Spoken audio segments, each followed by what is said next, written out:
Hey everybody, Gary with Basecamp Trading. Take a look at a bracket the Doji play that we had in ES Futures this morning. You see that coming out of the London session, the ES Futures started to climb, bounced off of support, the 50 EMA. We know that the 50 EMA and the 200 EMA are very often significant support and resistance zones. And you see pulled down here, bounced off that, started working its way higher. And then we had this reversal doji right here. And this reversal doji actually triggered to the downside temporarily, but ended up leaving a bottoming tail, closing back above the 5 and 13 moving averages and set up another doji. So we had 3 dojis in a row, and when we get 2 or more dojis in a row on a 30-minute chart, we just bracket them in. We put a line at the top of that doji, put a line at the bottom of that doji, and then we just wait for a breakout. This particular case, we had a nice breakout to the upside, and we had a really nice strong trigger bar, opened right there at the bottom, broke out and closed right near the top above our breakout zone. So nice strong trigger bar followed by yet another very bullish bar, a little bottoming tail. The entire body of that bar was all buying, followed by another one, small bottoming tail.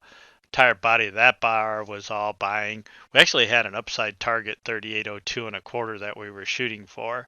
We had an again nice strong breakout confirmed by momentum. See how we're triggering a bullish inflection right here on momentum. So nice strong breakout bar to the upside. And if you were in the room with Thomas Wood, he was talking in our morning market recap about how he was expecting the indexes to run higher. So we already had a bullish bias anyways, and then we got a really nice strong trigger in the direction of the bias that we had with nice strong momentum confirmation. So nice breakout trade to the upside. We took our entry on the break above the doji, which was triggered on this bar. That doji triggered in at 36 or 37.63 and a half. Fill was 37.64, and then we use our Renko chart to manage. So we entered right in here, and you can see on our Renko chart we had broke the cloud, pulled back into the cloud. That breakout occurred on this bar right here, so we were above the cloud. Nice momentum reset right here, triggering right off the zero line, so plenty of room for momentum on our Renko chart to accelerate our trade in the direction we wanted to go. At this point, all of our moving averages had crossed into the right direction. We had the 18 above the 34, above the 50 SMA. Price had moved above the smooth 50 and the cloud, and we had a 30-minute trigger. And we made a nice push up, kind of ran right into the trend zots. This zone right here, this is MQ trend. We know that often we get in this zone that we get some price reaction, and you can see we did too.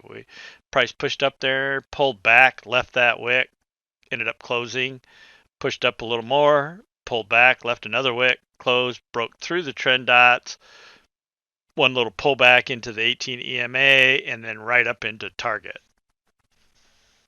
That was a excellent place to take profits because one, we had hit target, two, we had bearish divergence forming at that point. Now, obviously, it didn't trigger till this bar broke the other way, but it was forming. So we had bearish divergence at target, and on our 30-minute chart, we were significantly overvalued at target. So real good place to take profits. Our VSI indicator was in the oversold territory, painting dots, telling us that buying volume was drying up. So lots of reasons to go ahead and take profits right there at target. Again, we were significantly overvalued, bearish divergence on the Renko chart, and our VSI indicator giving us an indication that our move up was running out of steam. So nice place to take profits. Really nice move up. Again, we triggered in at 64. We were out at 02, so a little more than $1,500 per contract on that move to the upside.